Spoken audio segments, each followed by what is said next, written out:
سردیوں کی راتیں اس قدر حسین ہوتی ہیں کہ رات کے پہر آسمان کی طرف دیکھ کر اپنے رب کو اپنی ساری پریشانیاں بتانا اور سکونیت کا دل میں اترنا اس قدر آرام دہ ہوتا ہے کہ دل کرتا ہے کہ یہ تسلسل ختم ہی نہ ہو۔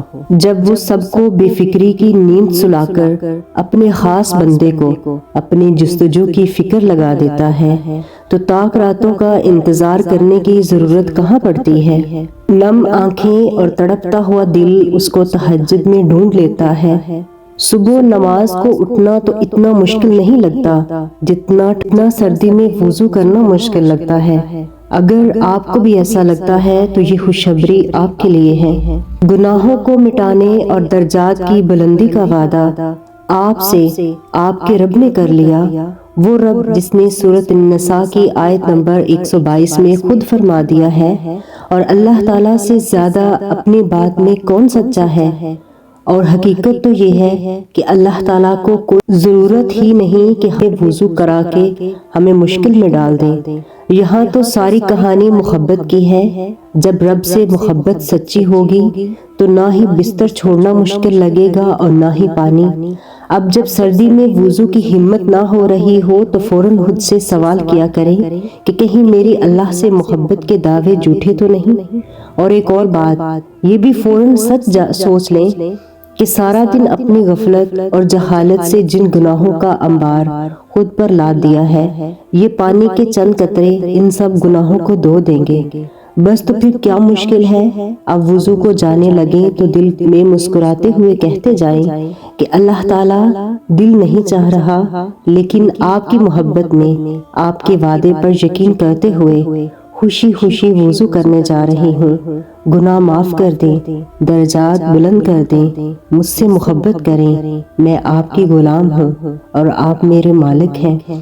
اس رب نے تم میں جنت تک جانے کی قابلیت دیکھی ہے، اس رب نے تم میں روشن راہوں کی طرف بڑھنے کی چاہ دیکھی ہے، پھر بھلا وہ کیسے تمہیں تمہارے حال پر چھوڑ دے، کیوں نہ تمہیں آزما کر آگے بڑھا دے، اگلا درجہ دے دے، ایمان کا، جنت کا، اپنی محبت کا۔ چاہیے نا بلند درجے۔ مجھے دنیا میں مقبولیت نہیں، بس اللہ سے قبولیت چاہیے۔ اس کے نزدیک ضابطے بہت الگ ہیں، جانچنے اور پرکھنے کے۔ وہ دل دیکھتا ہے، صورت نہیں، وہ نیت دیکھتا ہے، عمل نہیں، وہ کوشش دیکھتا ہے، نتیجہ نہیں، وہ معیار دیکھتا ہے، مقدار نہیں۔ انسان کی سب سے بڑی خواہش سکون ہوتی ہے، اور جس کو اللہ نے نماز میں رکھا ہے، کیونکہ اللہ نے سجدے میں بے چین دلوں کی شفا رکھی ہے۔ تو جب آدھی رات میں اٹھ کر ٹھنڈے پانی سے وضو کر کے اپنے تھرتھراتے ہوئے جسم اور کپ کپاتے ہوئے ہاتھوں کے ساتھ جائے نماز پر کھڑے اپنے رب کے آگے سجدہ زیر ہونے اور پھر اس سے گفتگو کرنے میں جو لطف ہے نا، وہ کسی دوسری شے میں نہیں۔ تم ساری داستانیں اس کو سنا کر کبھی بھی پریشان نہیں ہوگے۔ وہ جانتا بھی ہے اور پہچانتا بھی ہے، مگر وہ چاہتا ہے کہ تم سے سننا، اور تمہاری التجاؤں کو وہ مانتا بھی ہے۔ جب وقت تہجد خود بخود آنکھ کھلے تو سمجھ جاؤ کہ اللہ تم سے راضی ہے۔ وہ رب تمہارے دل کی تڑپ سے خوب واقف ہے، وہ تمہاری کی گئی دعاؤں کو کبھی ضائع نہیں جانے دے گا۔ تہجد کی دعائیں دعا کرنے والے کو ہی بدل دیتی ہیں۔ زندگی میں ایسی راتیں بہت کم لوگوں کو نصیب ہوتی ہیں جو اللہ سے باتیں کرتے گزر جائیں۔ جواب بھلے ہی نہ مل رہا ہو، لیکن دل ہے نا، یہ بتا دیتا ہے اللہ ہماری طرف متوجہ ہوتے ہیں۔ ایک عام سی بات ہے کہ جب ہم اللہ کو کوئی بات بتاتے ہیں تو آنکھوں سے آنسو خود ہی آنے لگتے ہیں۔ ایسا محسوس ہوتا ہے کہ اللہ سن رہا ہے، ہمیں دیکھ رہا ہے۔ بے شک وہ سنتا بھی ہے اور جانتا بھی ہے۔ تو جب بھی دعا کرتے وقت تمہاری آنکھوں سے آنسو آنے لگیں تو سمجھ جانا کہ تمہاری دعا بارگاہ الہی میں قبول ہو چکی ہے۔ 3 موقع پر مانگی گئی دعائیں کبھی رد نہیں ہوتی۔ جب بھی جسم کانپ اٹھے، دل میں خوف آنے لگے یا آنکھوں سے آنسو نکل آئیں، اور وہ دعا تو بہت جلد قبول ہوتی ہے جب انسان کسی غیر موجود کے لیے غائبانہ دعا کرے۔ تو اگر سکون کی تلاش میں ہو جو تمہیں کہیں سے نہیں مل سکا، اسے ایک دفعہ تہجد میں ڈھونڈ کر تو دیکھو۔ جو تمہیں اب تک نہیں ملا اسے تہجد میں مانگ کر تو دیکھو۔ تھوڑے سے رابطے سے بات نہیں بن رہی تو رابطہ بڑھا کر تو دیکھو۔ اللہ سے مانگو، بار بار مانگو، اور تب تک مانگتے رہو جب تک وہ تمہاری جولی میں کچھ نہ کچھ رکھ نہیں دیتا یا تمہارا دل بدل نہیں دیتا۔ اللہ سے کی گئی وہ ایک ملاقات، وہ ایک گفتگو ساری الجھنیں سلجھا دیتی ہے۔ پھر مجازی دکھ نہیں بلکہ حقیقی محبت انسان کو سونے نہیں دیتی، پھر رات کی نیند اچھی نہیں لگتی، بس اللہ سے ملاقات کی طلب رہتی ہے، پھر دنیا کی خواہشیں ختم ہو جاتی ہیں۔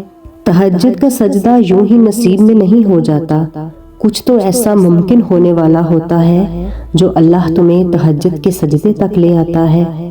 تہجد وہ نماز ہوتی ہے جو ہمیں ہمارے اللہ کے بہت قریب کر دیتی ہے، اور تہجد میں مانگی گئی دعاؤں پر کن فایا کن کی بارش ہوتی ہے۔ جب بندہ گڑ گڑا کر اپنے رب سے دعا کرتا ہے تب اللہ بھی دعاؤں پر کن کہہ دیتا ہے۔ تہجد بہت خوبصورت عبادت ہے جہاں کچھ ملے نہ ملے لیکن رب ضرور مل جاتا ہے۔ ایک سکون ہے، جب عادت ہو جائے تو بنا پڑھے سکون نہیں ملتا۔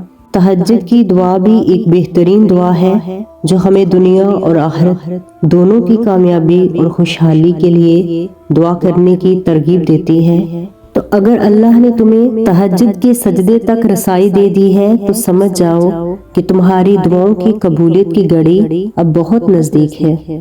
تو جب کوئی سجدے میں گر کر اپنا آپ اللہ کو سونپ دیتا ہے تو پھر اللہ اس کے لیے کافی ہو جاتا ہے۔ تمہارے دکھ درد اور تکلیفیں وہ تمہارے پہلے سجدے میں سمیٹ لیتا ہے، تم پر اپنی رحمت کی چادر چڑھا دیتا ہے۔ دوران سجدہ تم اس کے اتنے قریب ہوتے ہو کہ جتنا وہ فرشتے ہو کر بھی اس کے قریب نہیں ہوتے، اور تم اپنے رب کے اتنے قریب ہو جاؤ کہ وہ تمہیں خالی ہاتھ لوٹا دے، ایسا تو ہرگز ممکن نہیں۔ حضرت علی رضی اللہ تعالیٰ عنہ نے فرمایا کہ جب بھی دعا کرو تو اول آخر درود شریف پڑھ لیا کرو، اللہ ان پر قبولیت کی مہر لگا دیتا ہے، وہ کبھی رد نہیں ہوتی۔ دعائیں تو نصیب سے ملتی ہیں، اور پھر دعائیں کیسے رد ہو سکتی ہیں جو اللہ خود تمہارے دل میں ڈالتا ہے۔ تہجد کا سجدہ اپنے آپ میں اتنی طاقت رکھتا ہے کہ وقت تہجد مانگی جانے والی دعاؤں کی شدت کا مقابلہ کوئی بھی نہیں کر سکتا، یہاں تک کہ نصیب بھی نہیں۔ تو اپنی مانگی ہوئی دعاؤں کی قبولیت پر یقین رکھیں اور کامل یقین کے ساتھ مانگیں۔ اللہ ہم سب کو نماز تہجد ادا کرنے کی توفیق عطا فرمائے، آمین ثم آمین۔ اگر ویڈیو اچھی لگے تو حوصلہ افزائی کے لیے چینل کو سبسکرائب کر لیں، لائک اور شیئر کرنا مت بھولیں۔ جزاک اللہ۔